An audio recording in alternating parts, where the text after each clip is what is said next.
Good morning. To God be the glory. Thank you, praise and worship team. May I ask everyone to settle and sit back?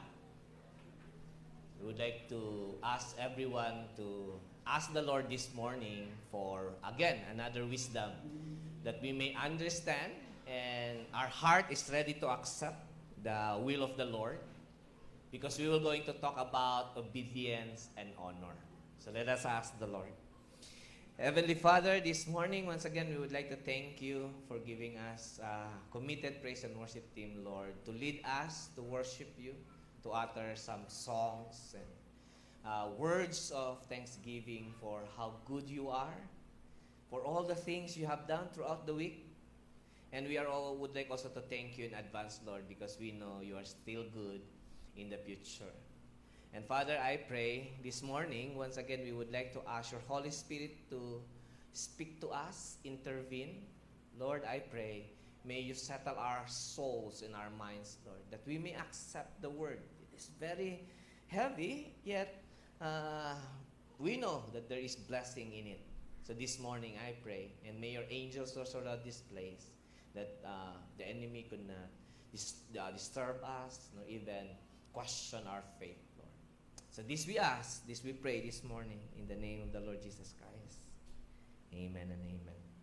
Our series of messages always points out to every believer in Christ, or ikaw ako, every believer in Christ is created to do God's work.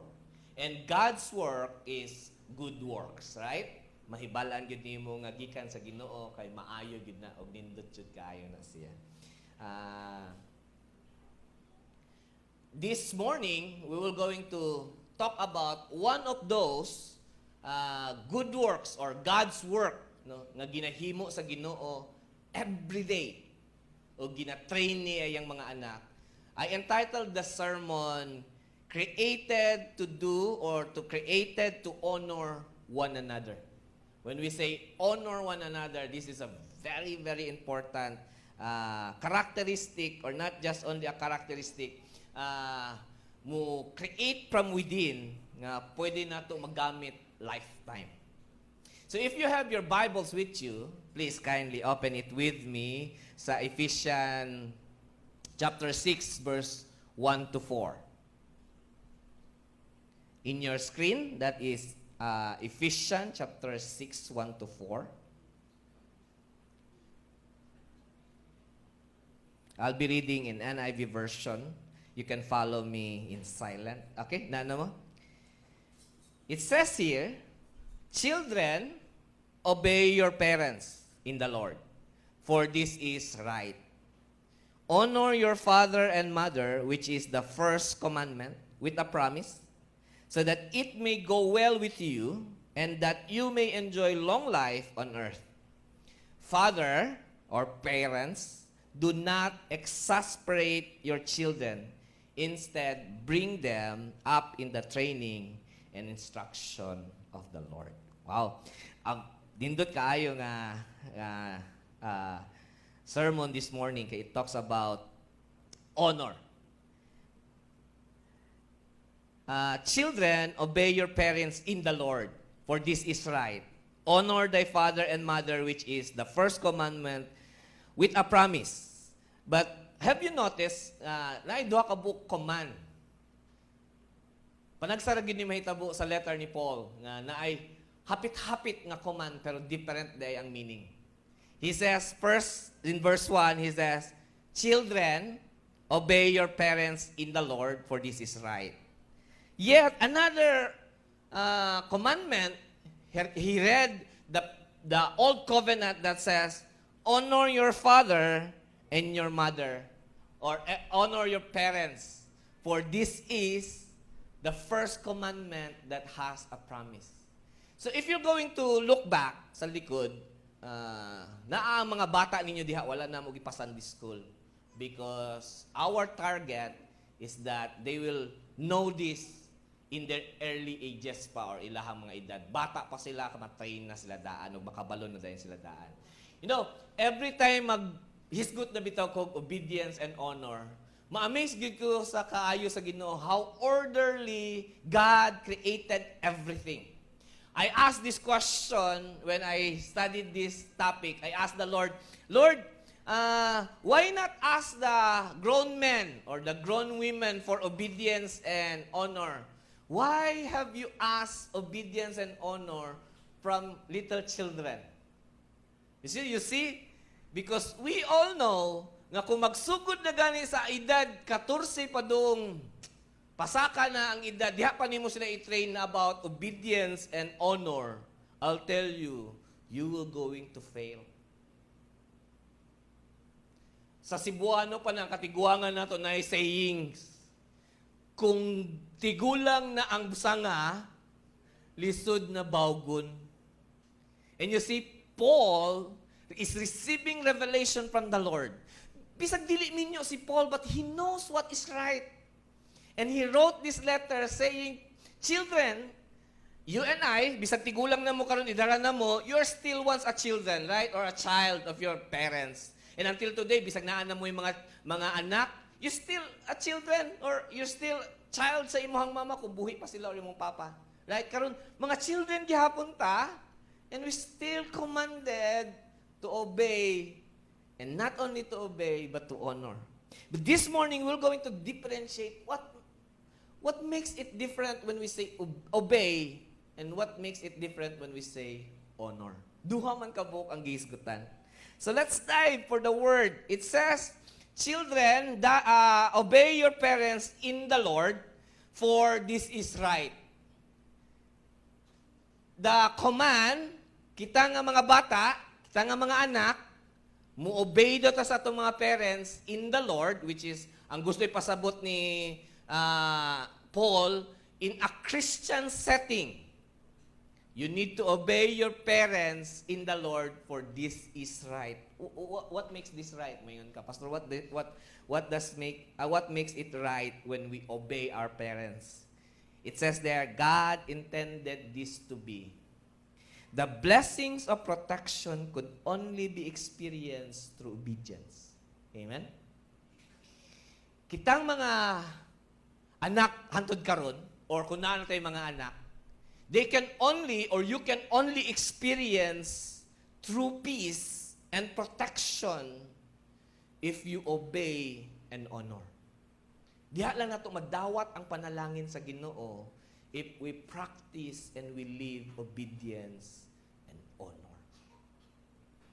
Kay naka-channel man guna sa Ginoo, naka-prepare na ang Ginoo orderly, musulod lang ang blessings, musulod lang ang protection when there is obedience and honor. Now, gusto na ako ni siya iklaro balik para dili mawala tong na-founded na nato nga grace.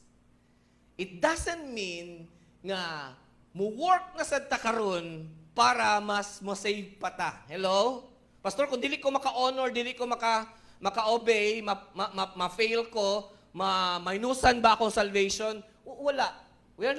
Wala na tadiha nag-talk karon, wala na. Human na tanan na, human na nato nga we are assured of our salvation, assured of God's love, and assured of everything from the Lord. We are talking right now is how to receive katong gihimo na sa Ginoo nga panalangin, paagi sa iyahang panalangin.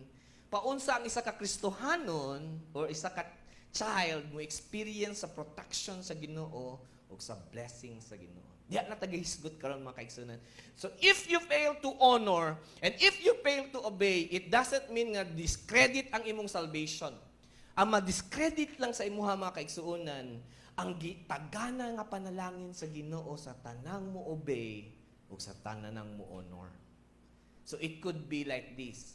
You are living a Christian life, padulong ka sa gingharian sa Ginoo, pero kung di ka mo honor o mo obey, mura ra pug kagapuyo sa kalibutan nga naa sa impyerno. Kay kabalog yun ta kung unsa ang kinabuhi kung di ta mo obey o dili ta mo honor. And I'm going to look more on that. You see, gihimo sa Ginoo ang order na matingala ka, ang babae ay mabuntis siya kung ang edad niya gikan 14 pasaka. Gidesign na sa Ginoo nga kinahanglan mabuo sa ang tibuok lawas sa babae nga ready na siya so she can nurse. No, mabantayan niya ang anak. Unsa kuha kung ang bata 8 years old mabuntis na? Kaya ba ka siya mo nurse og bata pa? Pero gi-prepare sa Ginoo ang tanan nga kinahanglan nun sa iyang lawas until nga makahimo na siya sa pag-protect o pag-bless sa iyang mga bata. Look at this picture. Unya lang ka mahimong parent kung andam na ka physically, mentally, emotionally, mahimo kang maayong parent kay giandam ka sa Ginoo. Dili lang kay ang mga amahan. Ang mga babae, in their early 14, pwede na din sila mamama. Kaya nga naman, they can take care of their children. Kaya nabuo na. No? Maayo gid ang Ginoo. Kabalo mo unsa ang edad sa akong lola na minyo siya?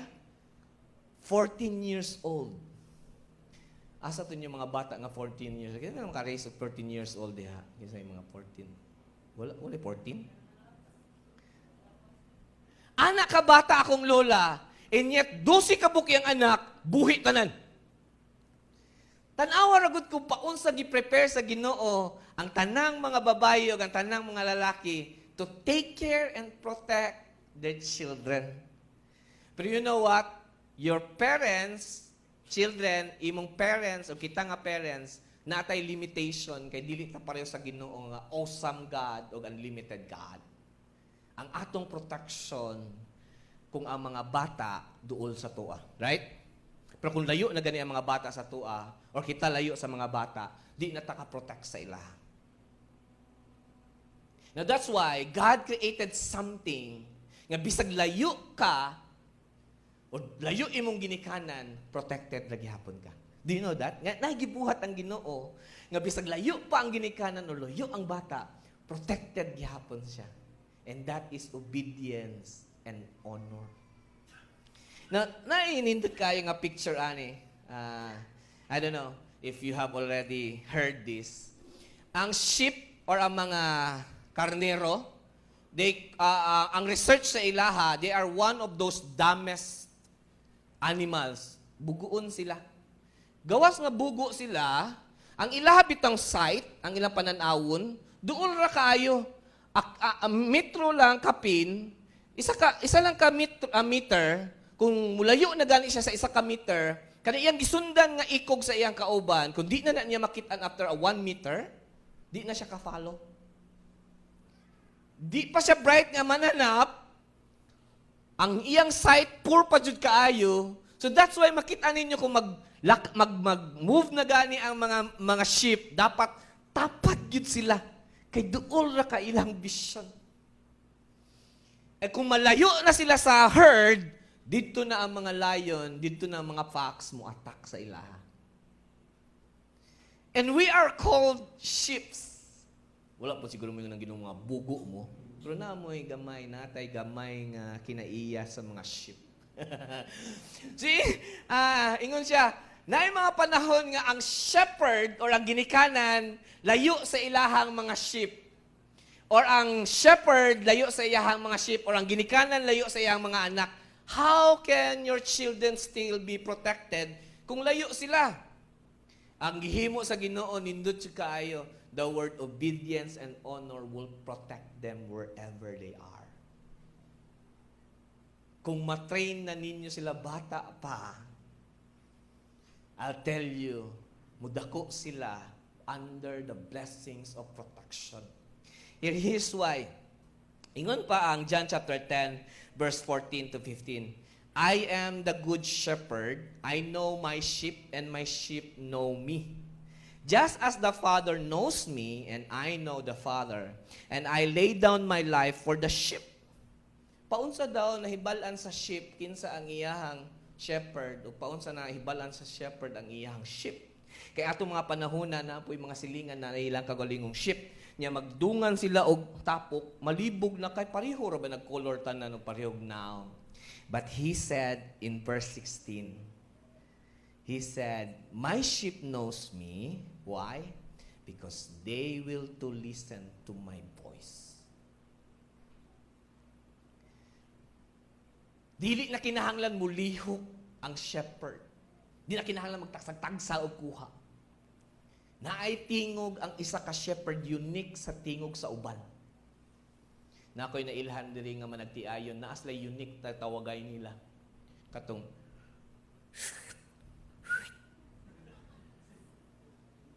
dingi man, layo kayong lalaki, gaduwag basketball. Bana ba nag-basketball? Yang babae nara diya sa gawsanan sa ang sabana sa atong labi. Niya na lang dingi man dani. Dito sa kahadlok na ay familiar nga sound. There's a bird in United States nga ang iyang mga anak ibutang niya sa sulod sa iyahang feather. Nya kung mangaon na i-release niya iyang mga bata, unya maglangoy-langoy sa gamay nga pan. Pero na yung mga agila nga mudive sa ilaha mo kaon. So ang buhaton sa mama, kung makabantay na siya na ng agila, mutingog lang something ang mama, unique nga tingog. O ang tanang bata, kabalo din unsay buhaton kay nakadungog sila sa tingog. And that is how your children or ikaw will be under God's protection or protection from your parents if you obey the voice. Pero kung di ganit siya kamao mo obey sa voice, problema gid kaay na. So children, look at me. Hello, nadili nga part nga mga bata. Look at me. Kung ang inyong amahan o inahan naghatag instruction sa inyo for your safety, para maprotektahan mo through the words lang, ayaw mo og disregard. Hello? Pwede makita ng saka kamot mga bata. Ipasimbag yun muna ako diri karon kay para lang mahibalaan ninyo ning kamatuoran. Pag mutingog na inyong mama, ayaw tanawa iyang naong. Paminawa lang ang tingog. Sakit na gani ang tingog plus ang naong pasuko mas makalagot. So, is this trying to tell us this morning nga bisag ang tingog lang ni mama ako madungog and it tells me ayaw uli og before 10 or ayaw uli before 7, paminawa na nga word. Kay kumutan-aw ka sa naong, makita ni mo suko imong mama, di ka kasabot. Pero kung maminaw lang ka sa iyang tingog, mahibalaan ni mo kadugay nga, kani day nga mga words gikan ka mama, dili day ningon kay killjoy si mama or si papa. This is for my own protection. Hello? Kabalo si mama o si papa nga nung kinahanglan mo uli before 7 p.m. Kabalo si mama o si papa nga di pa ka pwede mag-uyab-uyab karon kay naagian na nila. Hello? Kung tanog ipalingkod doon itong mga bata sa ginikanan, para na gamay kusi ba? Tanawara. Diba? Sakto ko. Most of the time, ang mga bata, may killjoy, ganyan si mama. Uy, matulog ko sa akong mga classmate nga balay. Kabalo si mama o si papa nga di maayo ang ginabuhat kay naagian na nila. Sa giingon nako, ang ginikanan ahead sa atuaw edad, gi-prepare na sa Ginoo ang ilang experience para maprotektahan ka. So listen to the words or to the voice of your parents. Amen ba? O katong mga dagko na diripod, mga anak paghihapon ng tudkaron. Listen to the voice of your parents because it will protect you. Not only listening, obey. Tumana.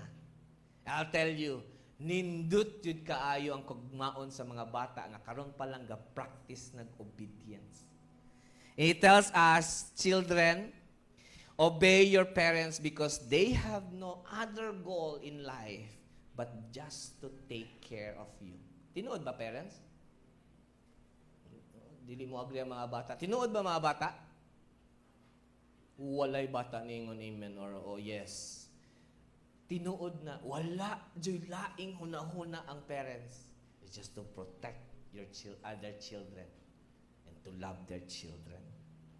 Second, it tells us, Ephesians chapter 6 verse 2, na i-quote si Paul sa Old Covenant, he says, honor thy father and thy mother, which is the first commandment that has a promise.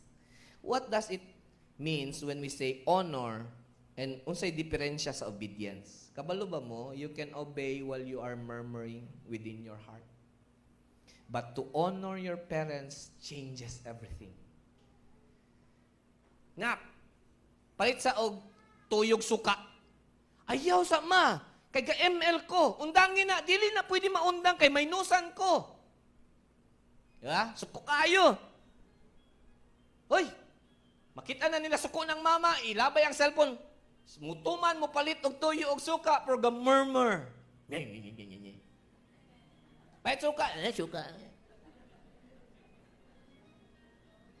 You can obey, but from within the heart, pwedeng murmur ka. Pero honor changes everything. Kaya nga naman, let us look unsa ang meaning sa honor. Honor is showing of usually merited respect. Dili kinahanglan i-work sa ginikanan ang pagrespeto. It is merited to them. Given jud nga mo respect jud ka, mo honor jud ka sa iyaha. Bisan palisod para nimo. Ay, unya na lang ning unsa bana? Unya na lang ning ML kay gisugo pa ko bahalag mamaynusan ka. Amen. Or ma, wala kay isugo sa kuha karon bisag 1 hour lang kay musugod na kog dula.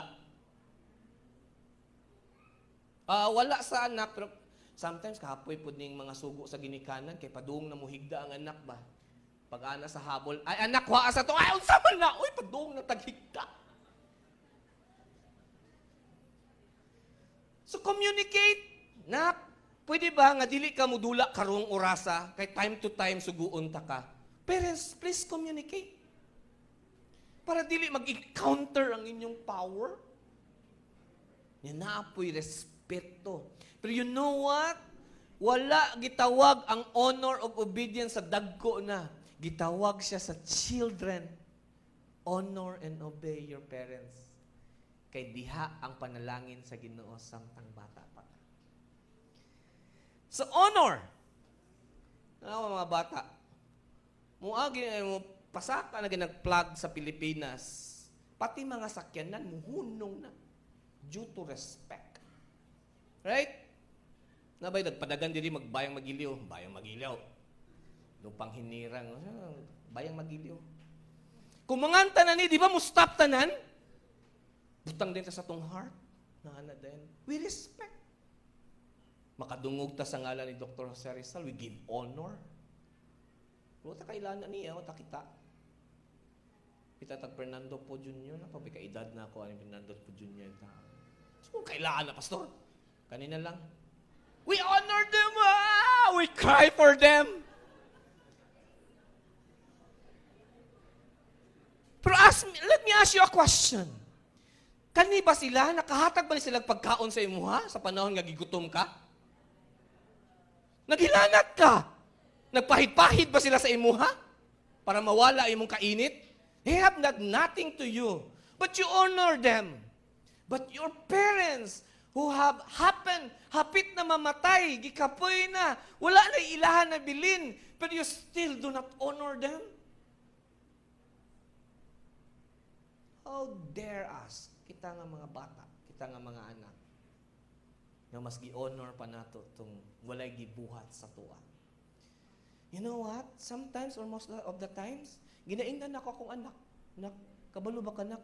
Na yung mga panahon ka, uy, nagid si daddy ni mo. Yung mama ni mo, na yung panahon mo. Niya, pakit-on yun na mo siya nga, galuya, yun pud mi. Ang usa ka failure sa parents, di man ni failure gyud kay ngano man instinct man gud ni sa parents nga di niya pakit-on iyang anak gagalisod na siya. Kay di siya gusto maluoy ang bata. Pero you know what? It becomes a failure kay ngano man muingon lang pirmi atong mga bata, wala na manginahanglan si mama sa kuha. Wala man na manginahanglan si papa sa kuha. Superhero na sila. That's why they don't see the need. Dini sila, mo nila ang mga heroes. Instead kita. Sometimes istoryahan sa jud nimo. Mo graduate ko maunsa akong gift nimo ihatag sa mua. Unsa day imong gusto? iPhone. Paunsaon na to na dear. Naman siguro barato. Ipon na midaan. Kaya mo graduate na siya grade 6. Grade 6 pa kanina. Kung saan ka mo graduate ng high school. Sakyanan ba siya hangin? Nagsakyanan ba? Gamotor, lagay mo nga amahan. Pero, we do something for her to know nga anak, kaning cellphone unya kung itugot sa Ginoo nga moabot sa imuha, wala na gisayon-sayon lang sa imong ginikanan. So when they receive the gift, they will learn to honor their parents. Thank you. So do not act like you are kinsa ka nga dato gid nga ginikanan bisag nagka bacon na imong brief. Imuhang bra na anay ka ana bitaw diri tuyok-tuyok na ba? No. They need to know. They need to know so that they may honor you.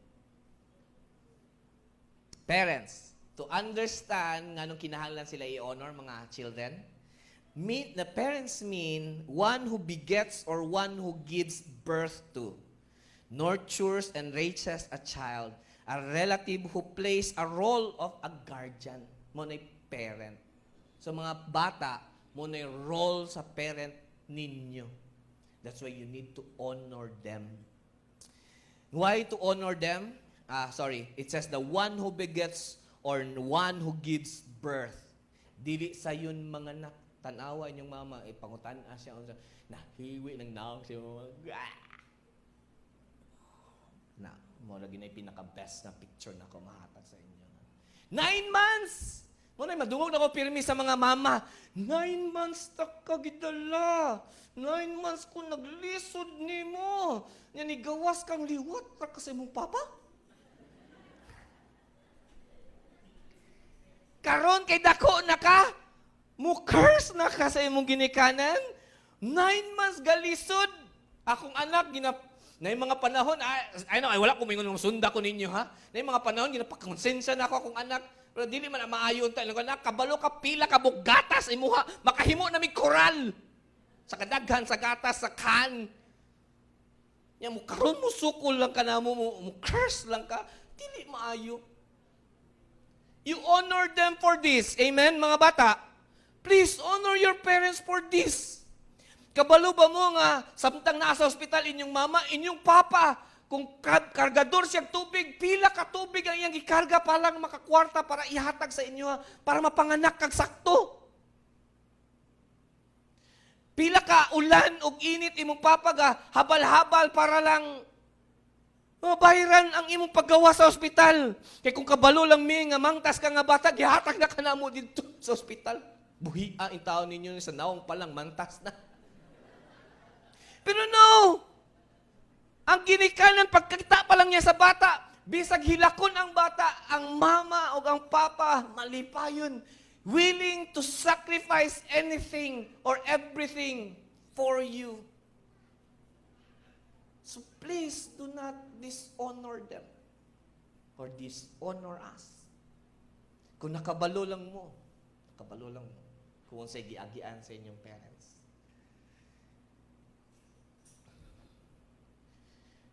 Second, they are not only who give births, they also nurture and raises you. They play a big role of a guardian. They lead you to the path nga nindot. Walay laing sa ilang hunahuna kaning bataa o tamo dako ni siya nga nindot ang iyang kinabuhi. Walay laing hunahuna ang ginikanan mo lagi na iya. To guard you. Kabalo ba mo? Nga inyong mamagpapa, grabig daghan ka ang pinaakan og lamok, mabuntag gabi. Di pwede magkatul kay naa ka. Ikaw rin ay gamay kaayo nga muskitero nga gamay. Ana naon tayo mong papa, dear. Patapara ko. Ayaw, nasa tunga si baby. Grabing sa piring sa papa ana eh. Wala na dyan mo kasabot. Pero pagkadako ninyo, palit og tuyo. Tuyo.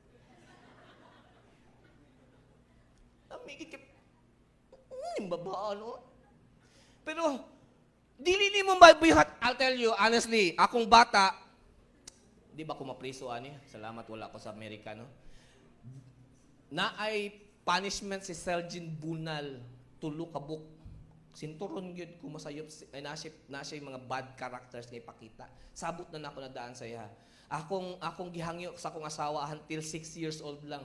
Pero di gihapon matarong suni aangat pag 7 years old. Pero kabalo ba mo every latos pa. Every duha ka latos, tulo ka latos.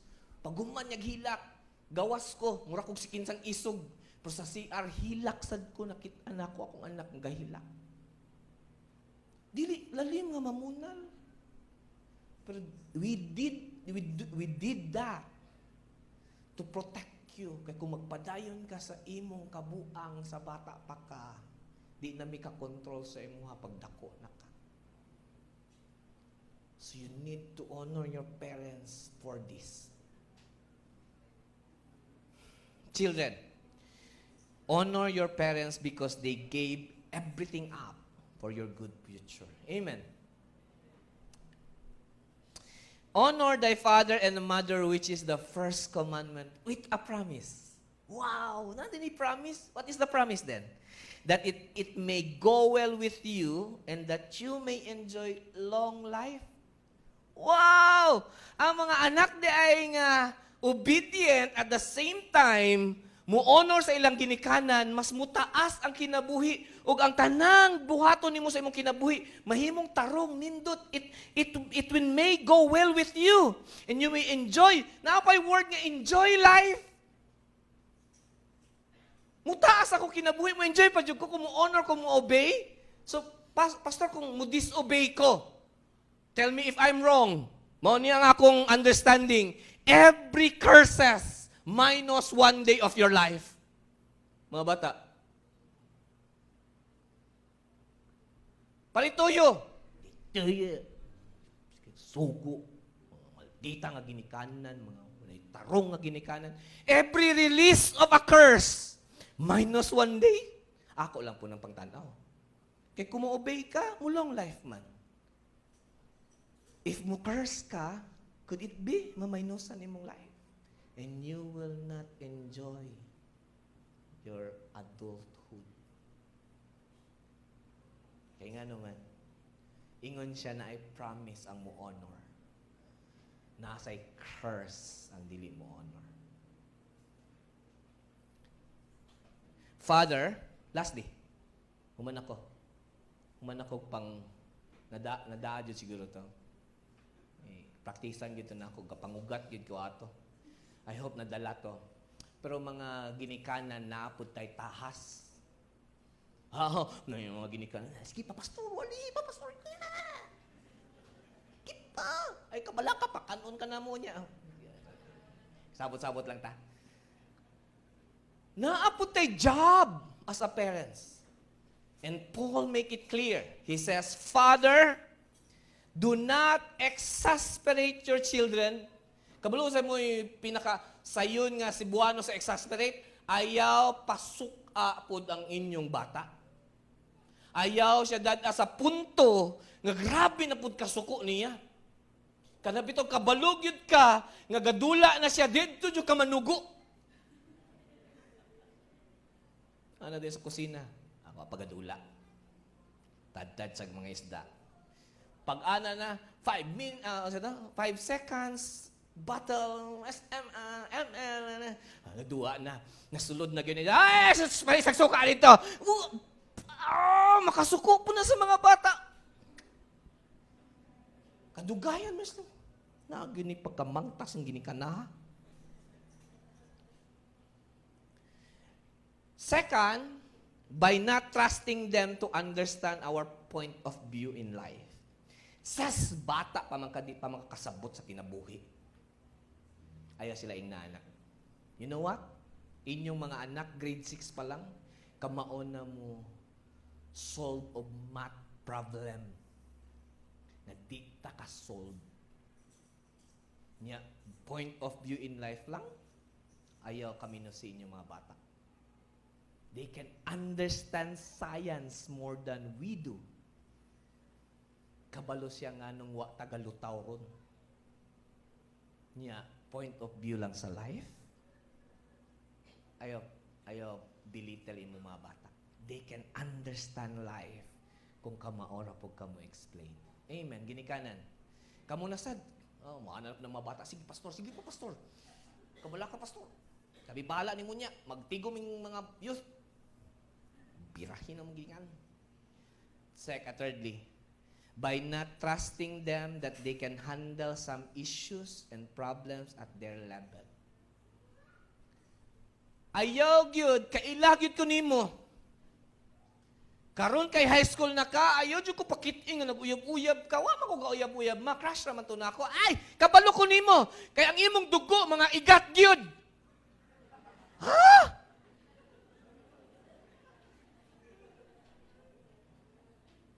Imagine ka na, magdala-dala siya na nga pulong sa eskwelahan. Kung makrush dahi ko sa mga lalaki, makrush dahi ko sa babae, igat na dahi ko. Please, trust them. They can handle things at their level. Nak, di pa man ang imo level, nak. Pwede kanilang sa imuhang issue nga dapat i-handle sa life. Like, anak, kanab itong magproblema ka unsay pagkaon nimo ugma, unsay imong bawon, dili na level sa imong life, kami na ang magproblema, ana. Ang imong problemahon, paunsa ka, mahimong obedient and honoring na bata. Do not challenge them. Some issues of life, mas kabalo pa sila sa tuwa. May problema sa Pilipinas o sa Amerika. Ang mga bata, kung suko na dyan kaayo, para di sila maka-curse sa ilang ginikanan sa gawas, sa Western culture, they will ask their parents, please, move away. Or I don't want to talk. Or moingon sila, please, give me space. Huh? Lock the door. Hilak ang mga bata. Sa Pilipinas, anak, give me space. Space! So say space! Bunal na yun. Undang na makasabot na ko. Di yung ka kasabot. Dungol yung ka. Huh? Please, there are issues and problems in life. They can handle at their level. Trust them. Please trust them. By scolding them in front of other people, especially within the core of their friends. Lingaw na gyud kay sila ginistoryahan. Gwapuha, ganyan lagi. Hoy mga igat!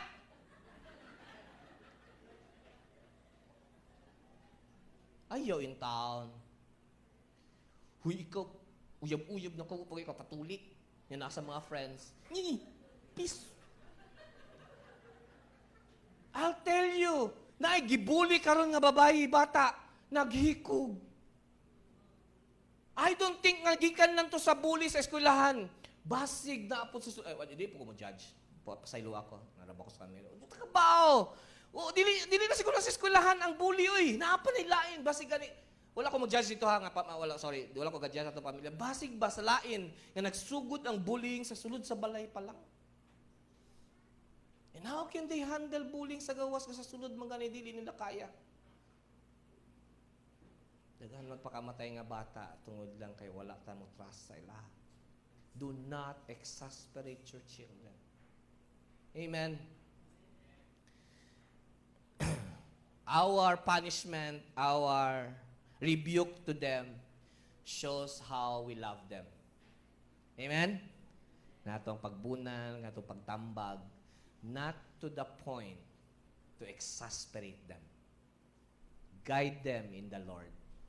Paul said, therefore, I do not believe in the saying, it's too late already to do something. Late na siguro may pastor eh. We can do reset. Amen? Ma-reset pa nato ang tanan and work with the Lord to make all things according to His will. Children, obey and honor your parents.